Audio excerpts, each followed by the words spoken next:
ఋషిక్కాచ్యయనస్తథ.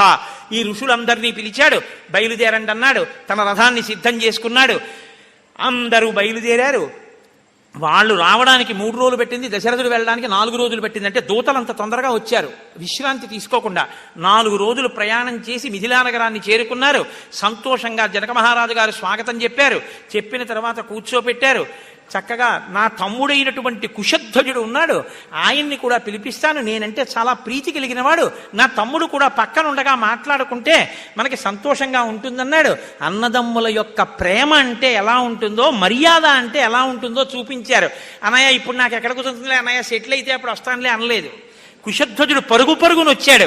ఒక కడుపున పుట్టిన అన్నదమ్ములంటే ఆయన కూతురు నా కూతురు కాదు, నా కూతురే. నా తమ్ముడు కూతురుని చెప్పేటప్పుడు మా తమ్ముడు కూతురు అన్నాం, నా కూతురు అంటాను.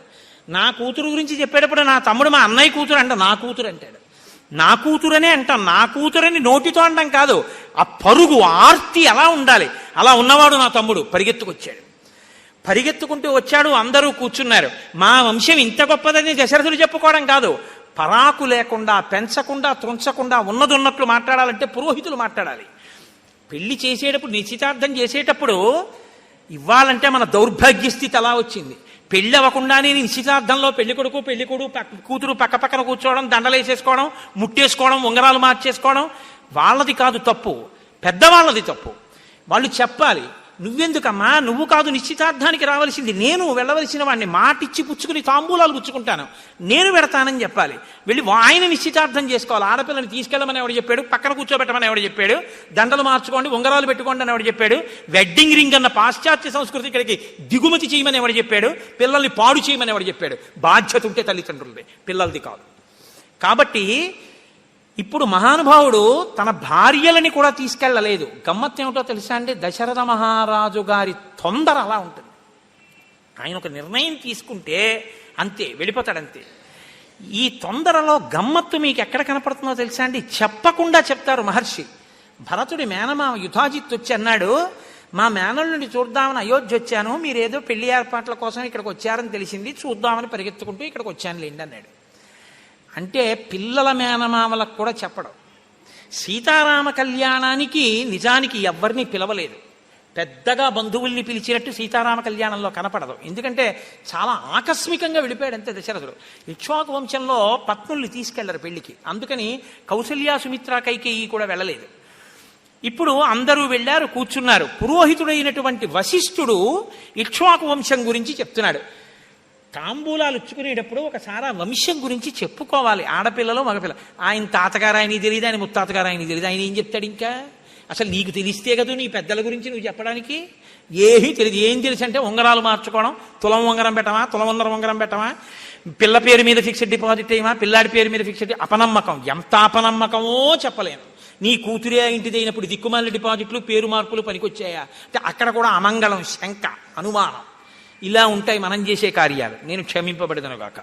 కాబట్టి వశిష్ఠ మహర్షి అంటున్నారు, అవ్యక్తమైన పరబ్రహ్మం నుండి బ్రహ్మదేవుడు పుట్టాడు. అతనికి శాశ్వతుడు, శాశ్వతుడికి మరీచి, అతనికి కాశ్యపుడు, వివస్వంతుడు, వైవస్వత మనువు, ఇక్ష్వాకు, ఇక్ష్వాకుకి కుక్షి, కుక్షికి వికుక్షి, వికుక్షికి బాణుడు, బాణుడికి అనరణ్యుడు, అనరణ్యుడికి పృథువు, పృథువికి త్రిశంకువు, త్రిశంకువుకి దుందుమారుడు, దుందుమారుడికి యువనాశ్వుడు, యువనాశ్వుని యొక్క కుమారుడు సుసంధి, సుసంధి కొడుకు ఆ ధ్రువసంధి, ధ్రువసంధికి ప్రసేనజిత్తు, ప్రసేనజిత్తుకి మళ్ళీ భరతుడు, భరతుడికి అసితుడు, అసితుడు ఇద్దరు భార్యలతోనూ మంత్రులతోనూ కూడా అరణ్యానికి వెళ్ళినప్పుడు ఆయన శరీరం విడిచిపెట్టేస్తే ఆయన భార్యలలో ఒక భార్య రెండవ భార్యకి సంతానం కలగకూడదు, తన కడుపే నిలబడాలని రెండవ భార్యకి విషం పెట్టేస్తే చమన మహర్షి ఆ విషంతో పిల్లవాడు పుట్టగలిగినటువంటి ప్రజ్ఞని కడుపులో ఉన్న బిడ్డకి ప్రకాశింపచేసి పుట్టేటట్టు అనుగ్రహించాడు.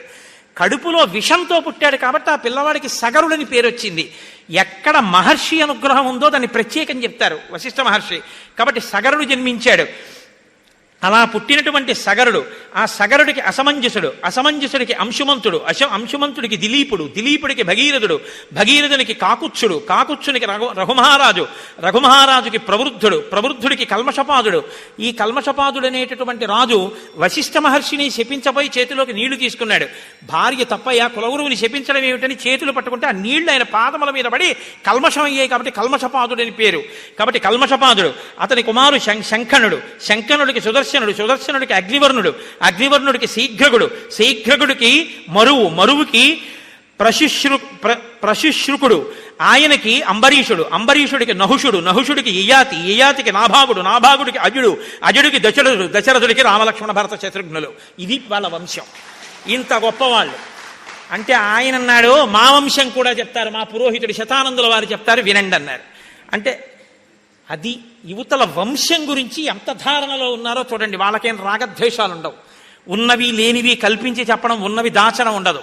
కాబట్టి ఇప్పుడు ఆయన అన్నాడు, శతానందుడు అన్నాడు, ఈ వంశానికి మూల పురుషుడు నిమి మహారాజు, ఆయనకి ఉదావసుడు, ఉదావసుడికి నందివర్ధనుడు, నందివర్ధనుడికి సుకేతుడు, సుకేతుడికి దేవరాతుడు, దేవరాతుడికి బృహద్రథుడు, బృహద్రుడికి మహావీరుడు, మహావీరుడికి సుధృతి, సుధృతికి దుష్టకేతువు, ఆయనకి హర్యశ్వుడు, ఆయనకి మరువు, ఆయనకి ప్రతింధకుడు, ఆయనకి కీర్తిరథుడు, ఆయనకి దేవమీఢుడు, ఆయనకి విభుధుడు, ఆయనకి మహీద్రకుడు, ఆయనకి స్వర్ణరోముడు, స్వర్ణరోముడికి హ్రస్వరోముడు, హ్రస్వరోముడికి జనకుడు, జనకుడి కూతురు సీత.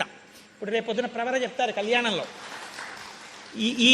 ఈ వరుస క్రమంలోనే చెప్తారు రేపొద్దున చెప్పేటప్పుడు. కాబట్టి ఆ సీతమ్మ తల్లినే జనక మహారాజు గారు రామచంద్రమూర్తికి ఇవ్వబోతున్నారు. అంటే జనకుడు అన్నాడు, నా కుమార్తె ఇంకొకటి ఉంది ఊర్మిళ, ఆమెని లక్ష్మణుడికి ఇస్తానన్నాడు. ఈలోగా విశ్వామిత్ర మహాముని జోక్యం చేసుకుని అన్నారు, ఇక్కడ వరకు వచ్చింది కాబట్టి నేను ఒక మాట చెప్తాను. ఈ జనక మహారాజు గారి యొక్క తమ్ముడు ఉన్నాడు కుశధ్వజుడు. ఈ కుశధ్వజుడికి 2 బిడ్డలు ఉన్నారు, మాండవి, శృతకీర్తి. మాండవి శృతకీర్తిని భరతుడికి శత్రుఘ్నుడికి ఇచ్చి వివాహం చేద్దామన్నారు. సరే, అంగీకరించారు. నాందీదేవతాహ్వానం, సమావర్తన కార్యక్రమం, 1,00,000 గోవుల్ని సమర్పించి దానం చేసి దశరథ మహారాజు గారు అత్యద్భుతంగా స్నాతక వ్రతాన్ని పూర్తి చేశాడు. స్నాతకము అన్న మాట వైదిక సంస్కృతిలో, అది గుర్తుపెట్టుకోండి.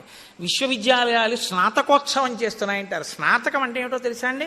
గురువు గారు నిర్ణయించాలి స్నాతకంలో వీడు గృహస్థాశ్రమానికి పనికొస్తాడా పనికిరాడా అని. అందుకని చెప్తారు, ఒరే నాయనా, నువ్వు ఆశ్రమం మారి ఎందుకు ఎడుతున్నావో తెలుసా? సత్యం బ్రూయాత్, ప్రియం బ్రూయాత్. నువ్వు ఎప్పుడు చాలా జాగ్రత్తగా మాట్లాడు, సత్యమే మాట్లాడు. శ్రద్ధయా దేయం, ఏదైనా ఇచ్చేటప్పుడు శ్రద్ధగా అశ్రద్ధగా ఇవ్వకు. తల్లిని గౌరవించు, తండ్రిని గౌరవించు, అతిథుల్ని గౌరవించు. ఇన్ని మాటలు గురువుగారు చెప్తే అన్నిటికీ అంగీకరించిన తర్వాత ఇతనికి నువ్వు పిల్లని ఇవ్వచ్చని చెప్తారు గురువుగారు. అది స్నాతకోత్సవం. పట్టభద్రుడైనట్టే స్నాతకోత్సవంలో పెళ్లి కొడుకు గృహస్థాశ్రమంలోకి వెళ్ళడానికి యోగ్యత గురువుగారి చేత ప్రకటింపబడుతుంది. ఇప్పుడు ఈ స్నాతకోత్సవం అంతా పూర్తయింది. కళ్యాణోత్సవానికి, వివాహానికి రమ్మని జనక మహారాజు గారు కబురు చేశారు. దశరథ మహారాజు గారు తన కుమారుల్ని తీసుకుని వివాహ మంటపంలోకి ప్రవేశించాడు. వేదిక మీద చక్కగా బంగారు కలశలు పెట్టారు, పాలికలు పెట్టారు, వాటిలో లాజలు పేలాలు పోశారు, అందులో అక్షతారోపణం చేశారు. మొలకలన్నీ కూడా చక్కగా అందులో ఆ మట్టి పోసి ఆ మట్టిలో నవధాన్యాలు వేసి అన్ని పూజా ద్రవ్యాలని కూడా మంగళప్రదమైనటువంటి ద్రవ్యాలు, అవన్నీ పేలాలు మొదలైనటువంటివి పరమమంగళ ద్రవ్యాలు. మేము ఏదైనా పెద్ద ఉత్సవం చేస్తే కాకినాడ పట్టణంలో ఊరిరిగింపులో ముందు కన్యలందరూ కూడా పేలాలు జల్లుతూ వెళ్తారు. పేలాలు జల్లితే దేవతలు వస్తారు, మరవరాలు జల్లితే ప్రేతాలు వస్తాయి. అందుకే శవాన్ని తీసుకెడితే మరవరాలు జల్లుతారు. ఇంట్లో మరవరాలు పెట్టరు పిల్లలకు. అందుకే ఎందుకురా కింద మీద వస్తావు, పేలాలు తినంటారు. పేలాలు ఎప్పుడు యజ్ఞయాగాది క్రతువులలో దేవతల యొక్క అనుగ్రహానికి వాడబడతాయి. అవి మంగళద్రవ్యాలు. అవి వేదిక మీద ఎప్పుడు ముందే పెళ్లికి సిద్ధంగా పెట్టుంచాలి. అవి ఉంటే చాలు మంగళప్రదం. కొన్ని ద్రవ్యాలకు ఆ శక్తి ఉంటుంది. కాబట్టి ఇప్పుడు సిద్ధంగా ఉన్నారు. సీతమ్మ తల్లి అగ్నిహోత్రానికి అటు కూర్చుంది, రామచంద్రమూర్తి ఇటు కూర్చున్నారు. జనక మహారాజు గారు వచ్చారు, సీతమ్మ తల్లి చెయ్యి పట్టుకున్నారు. తత సీతాం సమానీయ సర్వాభరణ భూషితాం సమక్షమగ్నే సంస్థాప్య రాఘవాభిముఖే తదా అబ్రవీ జనకో రాజా కౌసల్యానందవర్ధనం.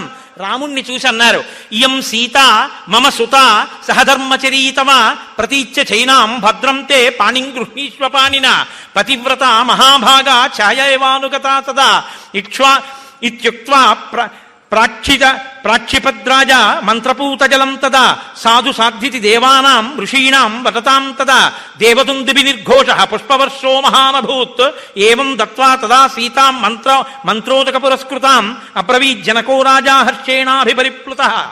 ఆయన ఆ సీతమ్మ తల్లి చెయ్యి పట్టుకుని, ఈయం సీత, ఈమె సీత, మమ సుత, ఎంత సంతోషమో, నా కూతురు, మమ సుత సహధర్మచరీతవా, ఎందుకు ఇస్తున్నానో తెలుసా? ధర్మంలో నిన్ను అనుసరించి ఉంటుంది.